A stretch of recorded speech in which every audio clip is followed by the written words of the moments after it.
Welcome to the Real News Network. I'm Sharmini Pires coming to you from Baltimore. Positive money, what is it? Can it be used in the public's interest for common good? Is the topic of our next discussion with Ben Dyson. Ben Dyson is coming to us from UK, London. Ben is the founder of the UK-based campaign group Positive Money and the author of Modernizing Money, Why Our Monetary System is Broken and How Can We Fix It? Ben, this is your first time joining us. Thank you for joining us. So let me begin with Positive Money, the organization. Why did you find it necessary to create it? Well, I watched the financial crisis playing out, and there seemed to be some fundamental problems at the heart of the whole crisis that were not being talked about, either in the press or in policy circles, or even by professional economists who should have understood certain issues. And the biggest problem was about the way that money is created in the current banking system. And how is money created in the current banking system? Well, most people, if you ask people in the street, they'll tell you that money can only be created by the government. But that actually only applies to about 3% of all the money that exists. And that 3% is the cash and the coins. 97% of money just exists as numbers in a computer system, and that money is created by the banks. So every time that you walk into a bank and take out a loan, that money isn't coming from somebody's life savings. It's actually new money that is created through a really simple accounting process at the point when you take out that loan. And this is how most of the money in the economy is created when people go into debt.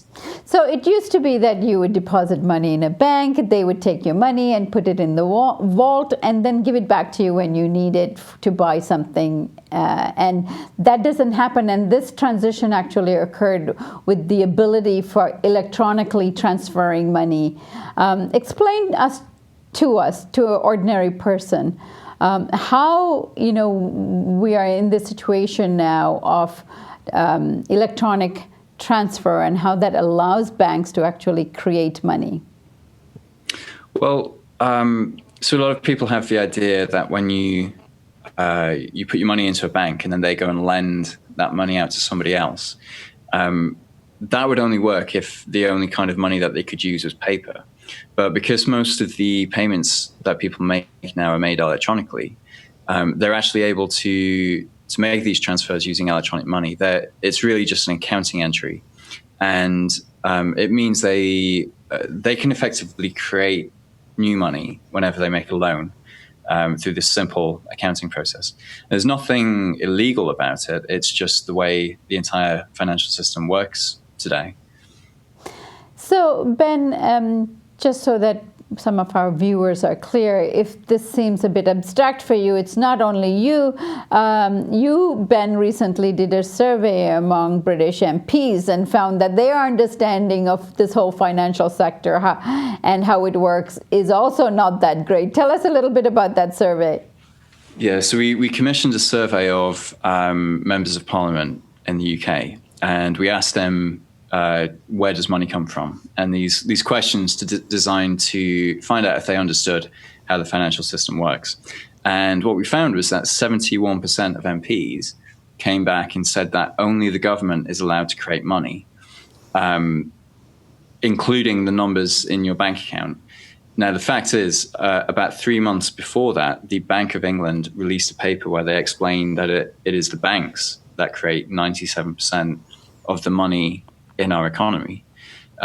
So most members of Parliament, and I'm sure in the US the same situation applies to representatives, really don't understand that the power to create money has shifted from the government and from the public over to the banking sector.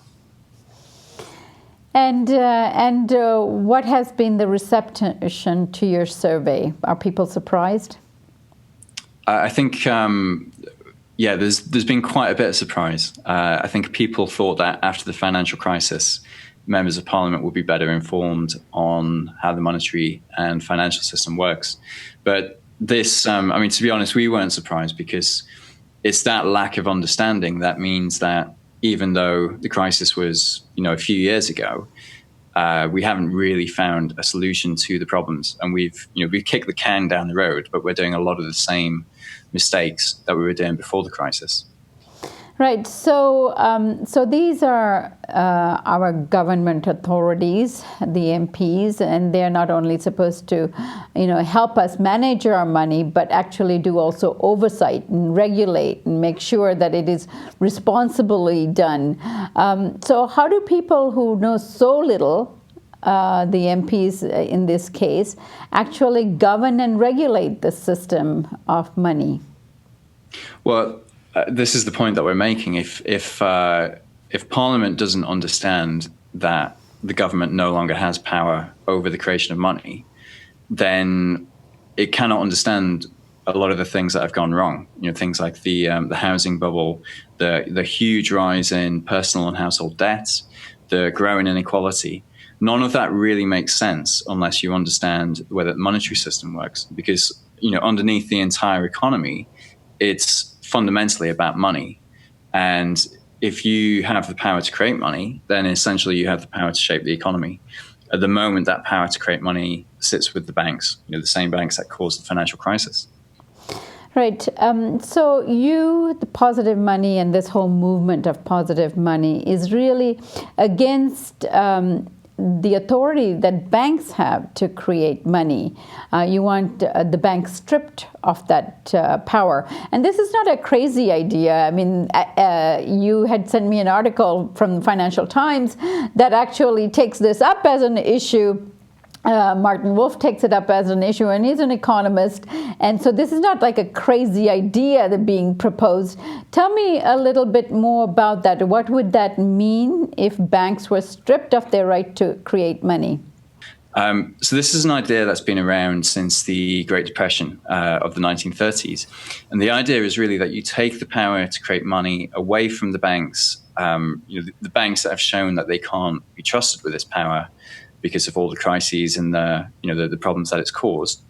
And you take that power back to the government or the state. Now, you don't want to give it to politicians because there's a good chance that they'll abuse the power to create money as well. But what you need is a public body working in the public interest, completely transparent, accountable, and democratic.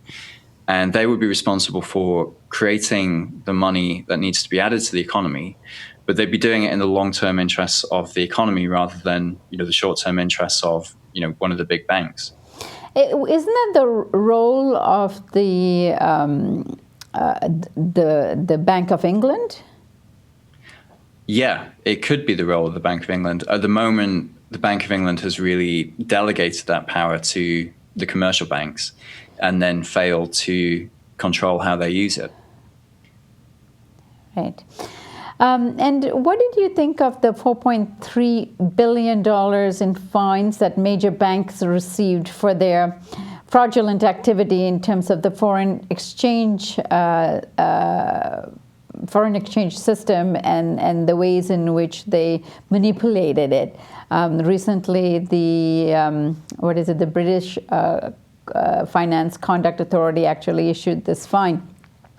What is it? What do you think about it? And will this be able to rein in the banks? Well, I think I don't think anybody's really surprised at these fines anymore because they've been, there's been so many of them. For me, it really shows why banks are not suitable institutions to have this power to create money, because fundamentally, no matter how good the people in them might be, they are driven to chase short-term profits. It's the nature of the business. And if you give the power to create money to people who have behaved in the way that we've seen, and to institutions that have that function in this way, then you cannot expect that to come out with the best outcome for society. Right. And for our listeners who want to learn more about this, Ben, tell us a little bit of what you do at Positive Money to broaden the understanding people have, and where people could go in order to get more information about this whole movement. Sure. So we're campaigning mainly in the UK, but also there's a movement now that's growing internationally. And what we try and do is really make it easy to understand how this monetary system works and the changes that we need to make to deal with problems like unaffordable housing, the rise in household debt, the growth in inequality. And so if you go to the website positivemoney.org, there's a lot of videos on there that make this really simple, take a lot of the jargon out of banking, because fundamentally this isn't such a complicated issue. It's about who should have the power to create money and to decide how that money is used. Ben, I thank you so much for joining us today, and I hope that you're going to be a regular contributor to The Real News in terms of this issue of positive money, and that it's actually a solution to some of the financial crises we are facing, and we'd like to continue that dialogue with you. Thank you. Looking forward to it. And thank you for joining us on The Real News Network.